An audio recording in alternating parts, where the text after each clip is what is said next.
Okay, so I am back with another one of my Disney ranking videos where I go through and rank the different Disney movies. This one is going to be the Bronze Age, so 1970 through 1988, which starts with Aristocats and ends with Oliver and Company. And then also I'm going to do the Disney Renaissance Age, which is 1989, starting with Little Mermaid, all the way up through Tarzan, which came out in 1999. So that's going to be 1, 2, 3, 4, 5, 6, 7, 8, 9, 10, 11, 12, 13, 14, 15, 16, 17, 18, 19. 19 movies that I'm going to rank. As I did with the previous video where I ranked the classic age, the Disney golden age into the through the wartime into the silver age.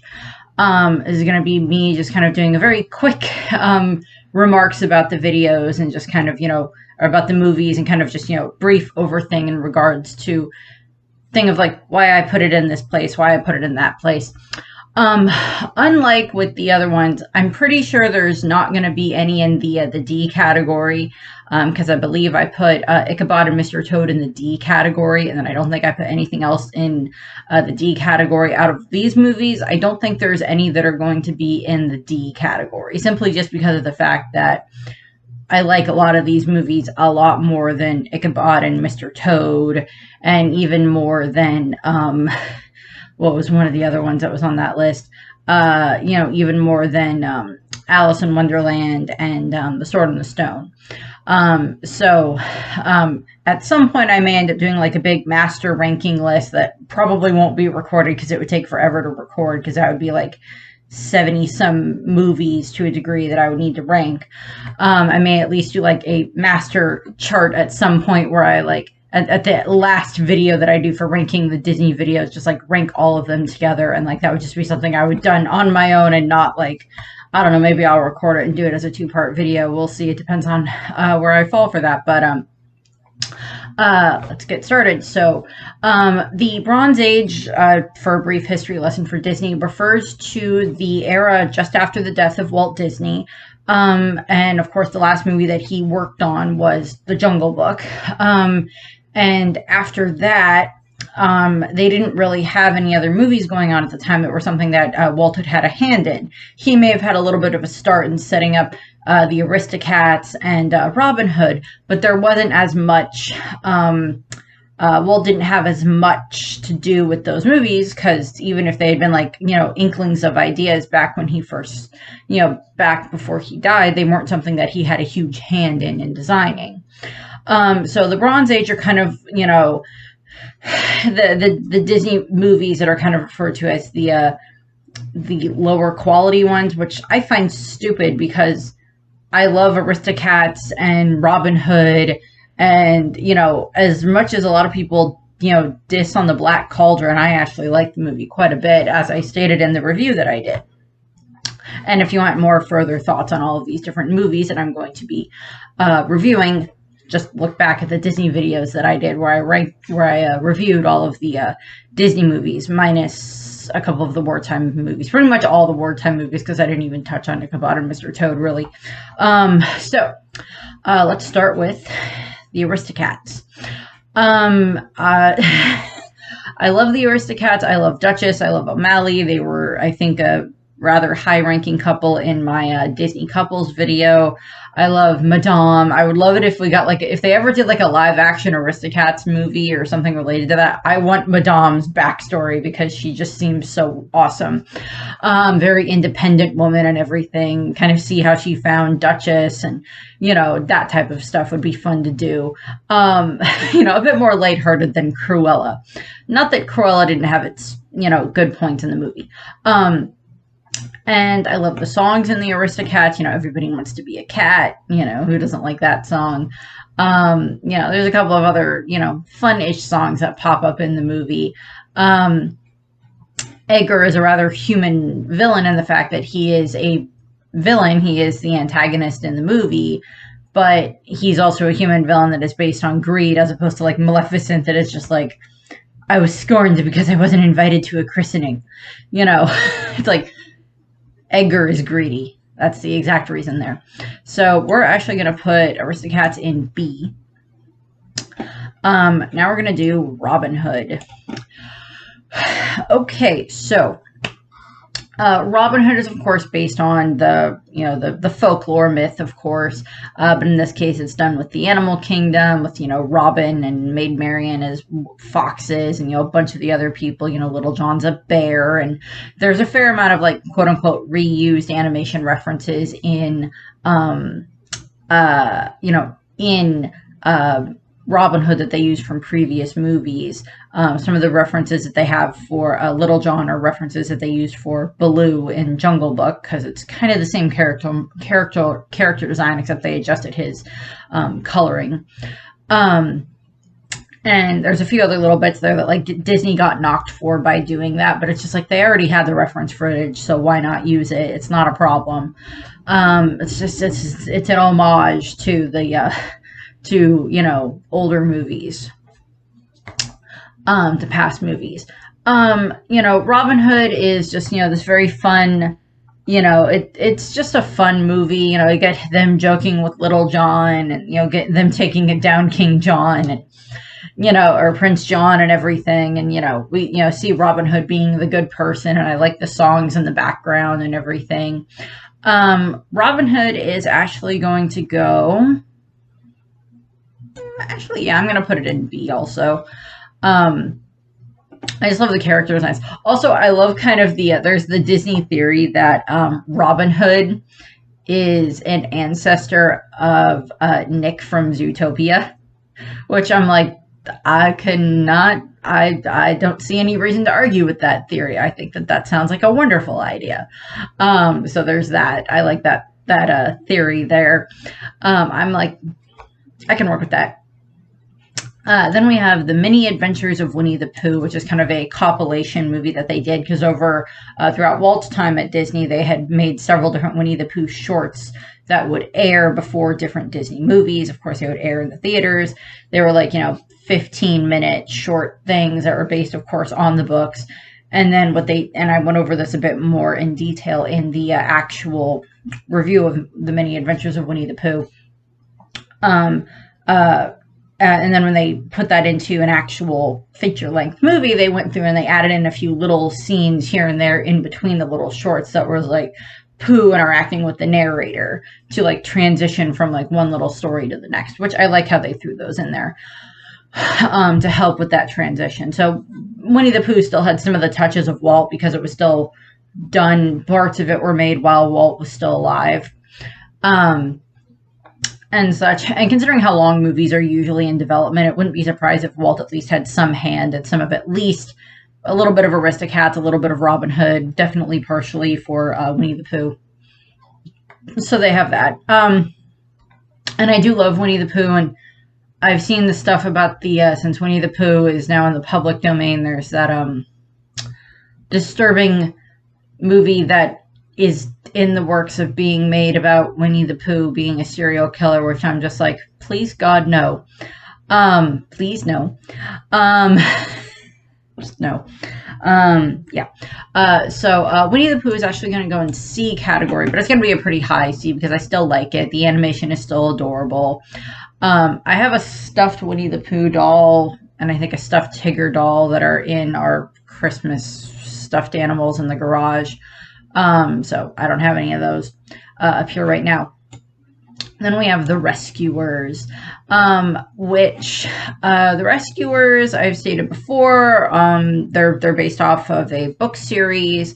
I do not remember the name of the book series, but it's kind of the same way that like 100, well, I think they're just called Rescuers or something along those lines, because they're kind of like, you know, and there's the, okay, so there is a theory that like Aristocats and the, like Great Mouse Detective and Rescuers and, Lady and the Tramp and, you know, the, all the different ones about animals are like kind of all set in the same universe. There's like a theory there, which I'm like, I can go with that. I have no problem with that. But The Rescuers are, of course, this kind of it's this adventure movie of two mice going to save this little girl trapped in the bayous of, I believe they're supposed to be in Louisiana. They're in Devil's Bog. Um, and of course, they help the little girl. They help, I believe Penny is her name. Um, and, you know, it's Bianca and Bernard, and they're just, you know, adorable and helpful. And we get just like fun things that are, you know, interacting with those characters. I put Bianca and Bernard as some of my higher ranked Disney animal couples. There's not really a whole lot of music in the movie. It's mostly like background music, and there were a couple of like popish songs that were kind of in there, but like the characters themselves don't sing. The animation is good. Medusa is again one of these villains that is based off of like a real something that real humans do. She's very greedy. She's a real human villain. And I do kind of like when Disney goes down that path, because, like, you know, Jafar and Maleficent have all this magic and everything that they can use. But, like, you know, Cinderella's stepmother is like a human being, just a horrible human. She's not amped up by anything. Same thing with like Medusa here, or Cruella de Vil, or Edgar from Aristocats. They're just bad people. And I do really like Rescuers. And it's going to go, B, C, B, C. We're going to put Rescuers in C for the moment. Again, I do really love the movie, but, you know, not as much as I wouldn't put it quite in the B category. And as you probably guessed, a lot of the Renaissance ones are probably going to fill up the A category pretty quickly for some of these. Then we have Fox and the Hound. Now, I do love Fox and the Hound. All of these movies on this section of the list I love and would happily watch anytime, because they're just fun to watch one way or the other. Fox and the Hound, of course, Todd and Copper. You know, the two people that are best friends that should not be best friends because they're, you know, naturally they're enemies. Yeah, there's that. The music in the background is nice. We have like Big Mama singing a couple of times, a few other bits here and there.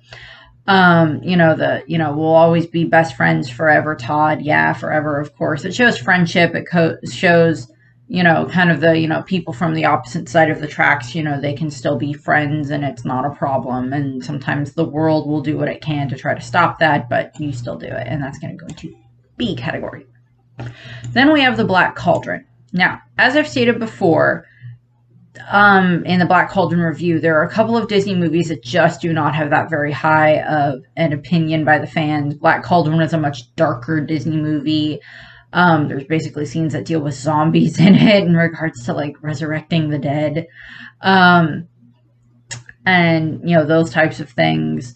It gets very dark. It's not as like cheery and filled with happy songs and everything as the as, you know, insert a lot of these ones or a lot of these ones. There's still lighthearted moments in the Black Cauldron, and there's still, you know, I like the lesson that, like, you know, that Taryn, I can't remember the boy's name, but that, like, he has to learn and everything, of, you know, choosing, you know, sometimes making the right decision is a very hard decision to make.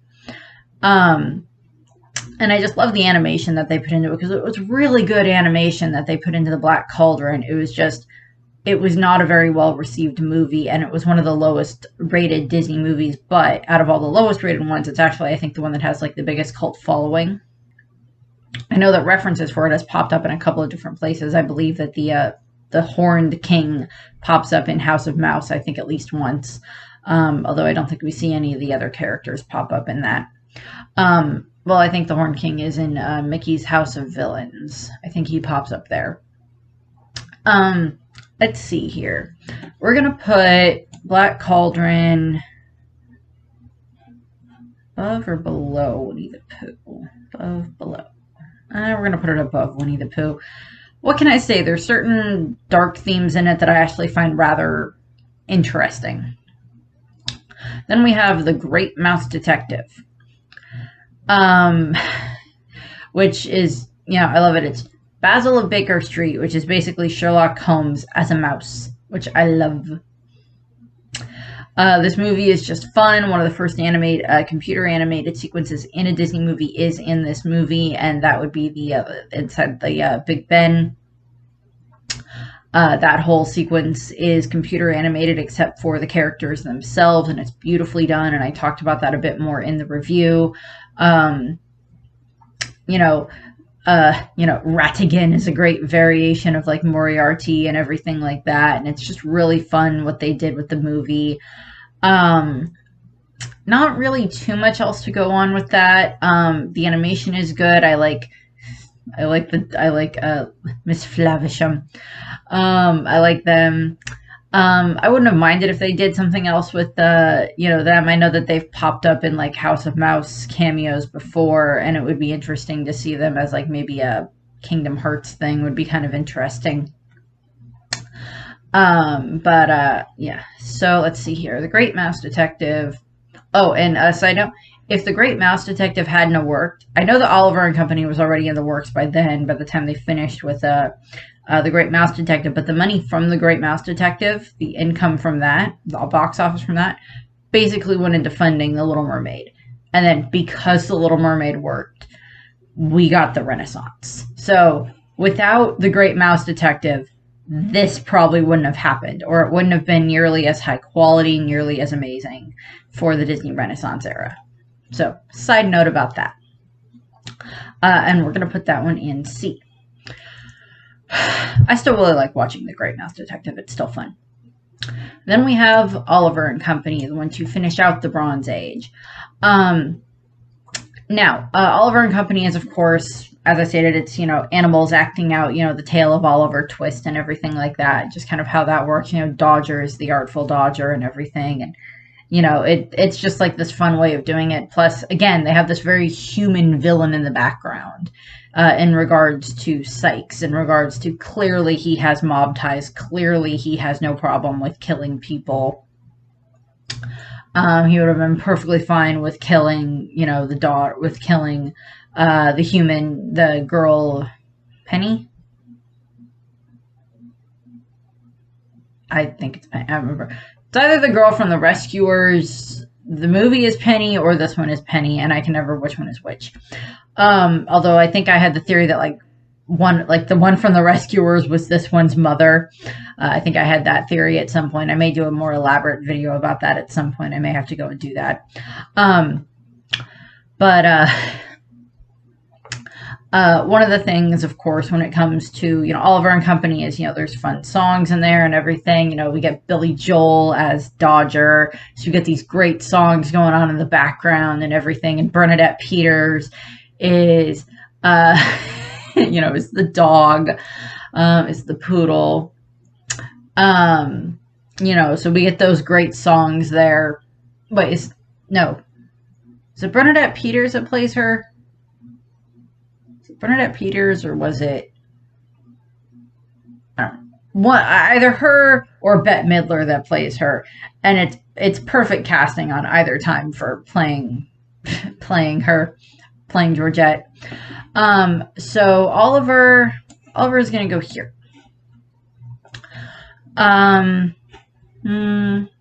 Yeah, I like that. That works. Now we have The Little Mermaid, the start of the Disney Renaissance, which, as I said, ran from 1989 to 1999, with Little Mermaid being the first and Tarzan being the last one. Little Mermaid, I've stated before, kind of that is that movie combined with The Great Mouse Detective were what saved the Disney animation department. So glad they did. Otherwise, we wouldn't have all of this and all of, there's pick and choose here and there out of some of the postmodern era or the post-Renaissance era that, didn't need to be made, but I guess somehow they got made.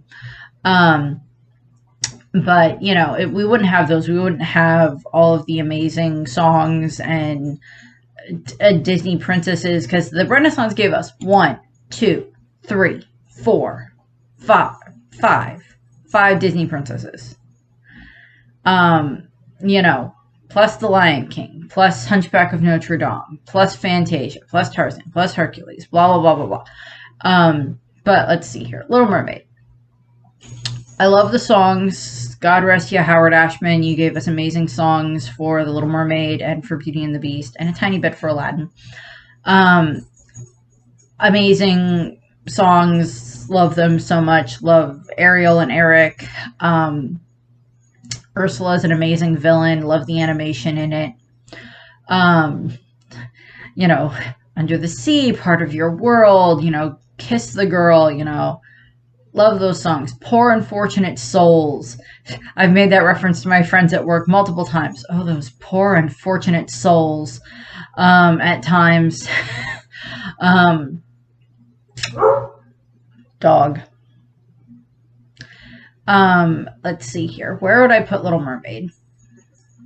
I'm sorry, goes in A. Goes in A. Ariel goes in A. Ariel goes up there.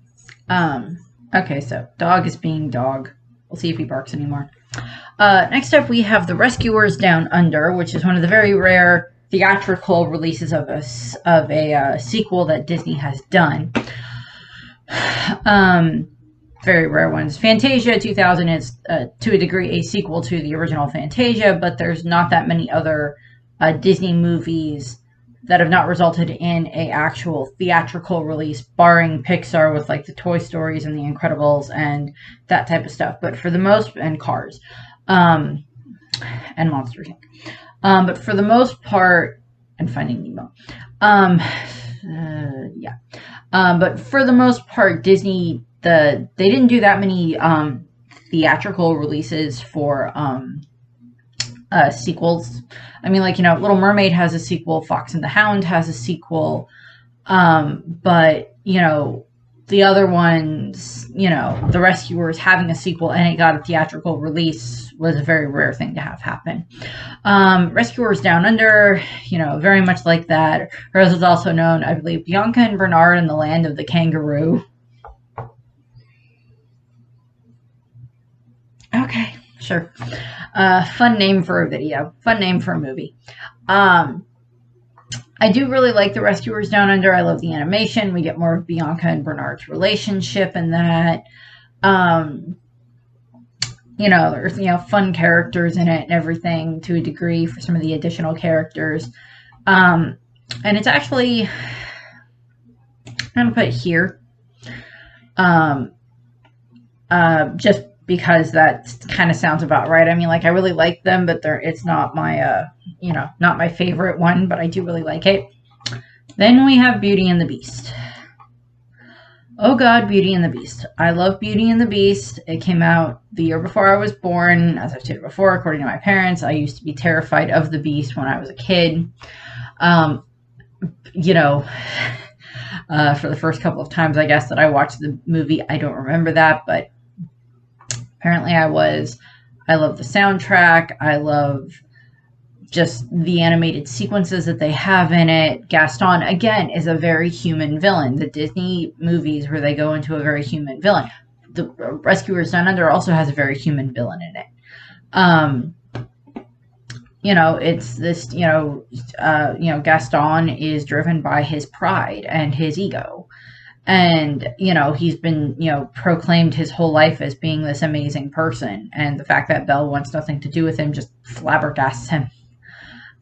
Just makes him so flabbergasted that she is just not interested in him. And that just confuses the heck out of Gaston, which is just funny.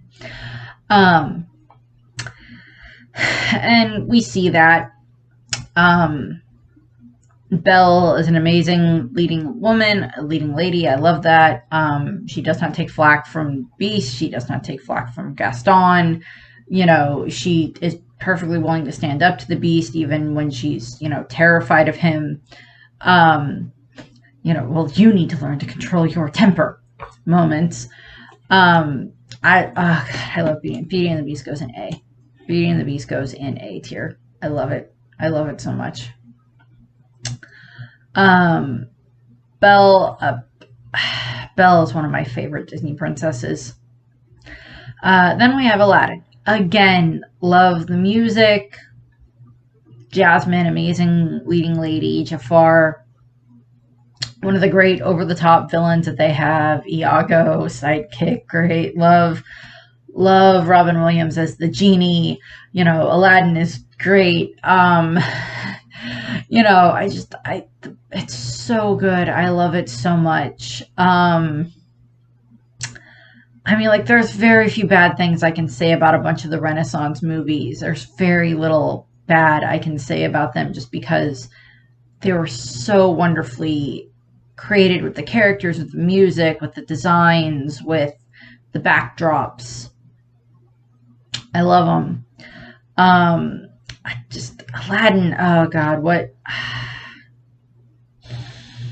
Would Aladdin go before or after Little Mermaid? As much as I love it, I don't love it as much as I love Beauty and the Beast. After or before Little Mermaid? After. Not by much, but just a hair's less. I love part of the A Whole New World sequence. I love that song. And Jasmine with, you're all standing around discussing my future without me here. I love that. Hi, Rainy. You want to come in the room? You can come help Mommy. Help Mommy review a video. Come on, up. Or not.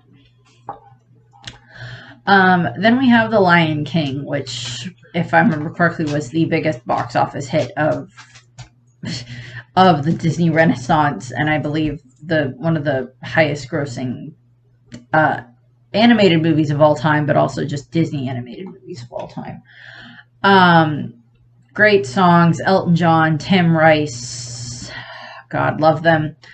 God, those were great songs. I'm sorry, I love the songs that are in just all the Disney Renaissance movies, and I will happily sit there and sing them to my heart's content. Just pop on those songs, just like whatever. Playlist for the rest of my life could happily be the Disney songs from Disney movies. I could happily do that. They got happy, they got sad, they got over the top, they got party, they got love songs, they got villain songs with Scar and God. They're just great songs, great animation, great characters, great message about you can't run away from your past, but you can learn from it, you can live with it, and you can learn from it, and you can be better. And that you do need to take responsibility for what happened in your past, but that doesn't mean that everything that happened was your fault. That's kind of the story of The Lion King. Boing. Then we have Pocahontas. Pocahontas, again, I still love Colors of the Wind, and then there's the additional song, the If I Never Knew You. Those two songs I very much love. Same thing with Steady as the Beating Drum. For Pocahontas's, kind of I Want songs and everything. Those are really good. Radcliffe, again, a very good human villain. And I love how they designed that movie. Yes, the historical context, as I've stated before, when it comes to Pocahontas, is very different than what actually happens in the movie and what happens in a lot of the different stories of Pocahontas. It's very different. Things were much worse in the actual historical side of things. That I know. I am well aware of that. I have a whole section in that video where I talk about that. But still, Pocahontas, I love her in this movie. Love the songs. She goes here. Still prefer her relationship with John Rolfe as opposed to John Smith. But yeah. Then we have The Hunchback of Notre Dame with Esmeralda, who, at whatever point I end up doing one of my Disney heroines that are not princesses ranking lists, Esmeralda is going to be very, very high on that list. Esmeralda is going to be very high on that list. Because I love Esmeralda. She's not afraid to speak her mind. She's just great. I love the songs in this. God Help the Outcast is just one of my favorite Disney songs of all time. Because it just so speaks to so many different people and different groups of outcasts and people that have been just, looked down upon over the centuries for many, many reasons. I love that. Quasimodo, just live one day out there among everybody else and, not hiding away. all of that, Frollo is again a very human villain. He's very human. And it's a very good way of showing that. And it's, and I just, certain things that are happening in our country at this moment are definitely kind of reflected by Frollo. Are very good reflections of like what Frollo would be very happy about, with getting rid of outcasts, which getting rid of those who he sees as beneath him. And I'll leave it there because I really try not to bring any of my own politics into this. But yeah, I love the songs, love everything.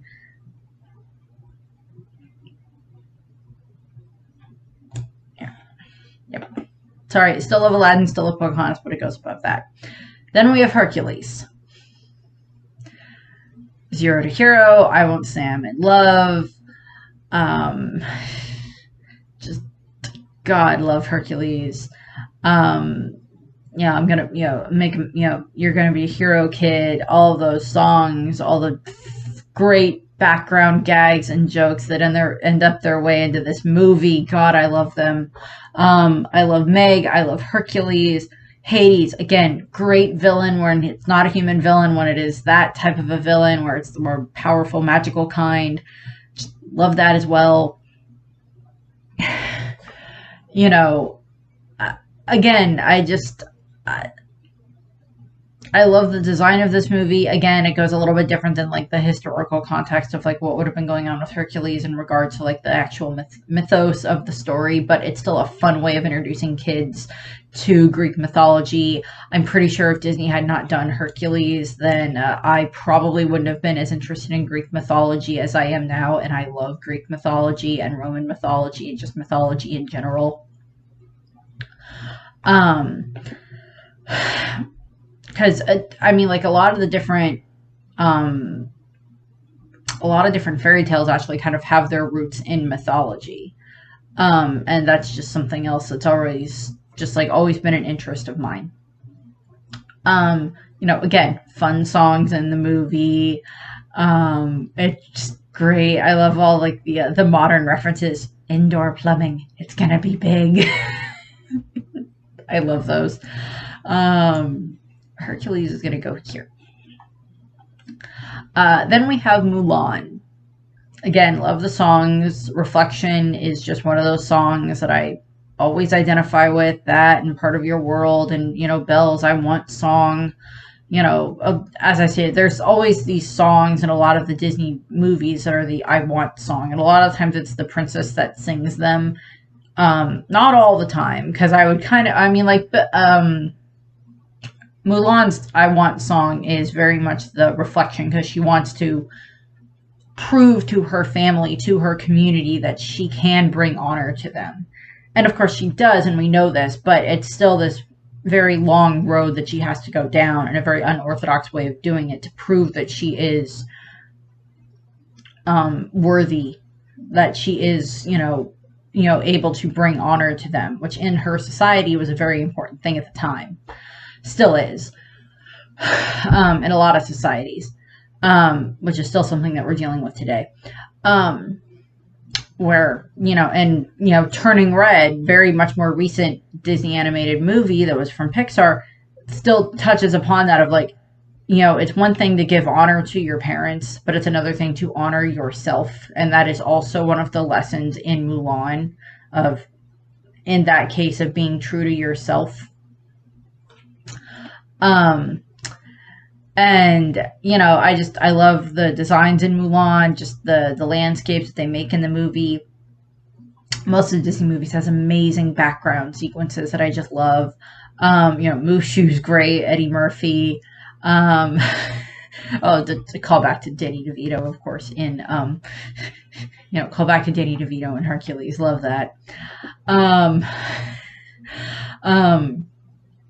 Again, Mulan is one of the movies that, yes, Mulan is there, and yes, there is kind of this slight romance that we get with her and Shang, and that's more hinted at the end of the movie, of course, with him coming to stay for dinner, Would you like to stay for dinner, Grandma? Would you like to stay forever? Yeah, but that gets more explored in the sequel. And I'm trying to base these not on the sequels. I don't think I'm ever going to do anything where I rank the Disney sequels. I mean, maybe I will. We'll see. I don't know. There's enough of them I could do that, but that's not something I'm aiming for at the moment. First, I got to get through the actual main series of them first for reviewing them, or for ranking them for this. But Mulan goes here. And I think just barely Beauty and the Beast beats that out. Barely. Just a tiny little bit. And if you remember, Mulan, I believe, was the one that I ranked as my highest Disney princess. And then I think Belle was in the A tier as well. I don't remember off the top of my head.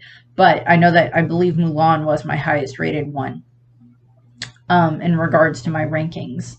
But still, I mean, it barely, there's like so close there for that. And like these three are just like so close in regards to like which one, like just barely a bit more, just barely a bit less.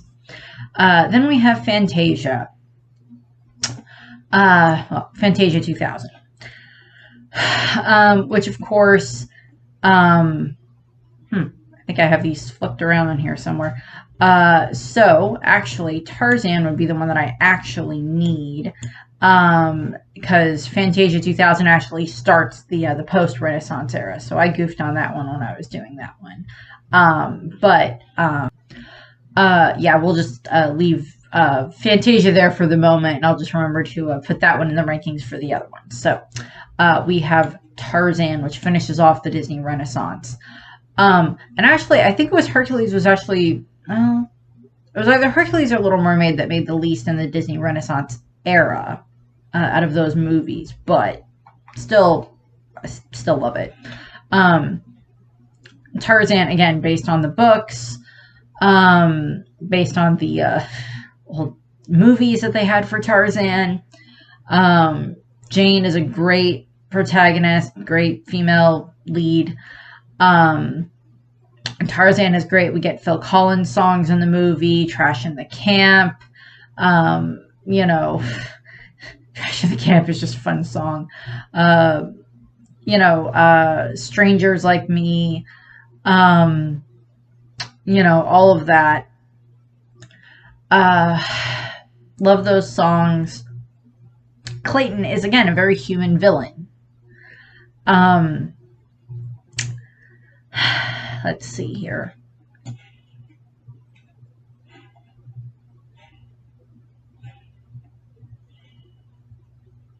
Oh, there we go. So, yeah, no, Fantasia 2000 will get ranked with the post-Renaissance era, which will be Fantasia 2000 up through Bolt.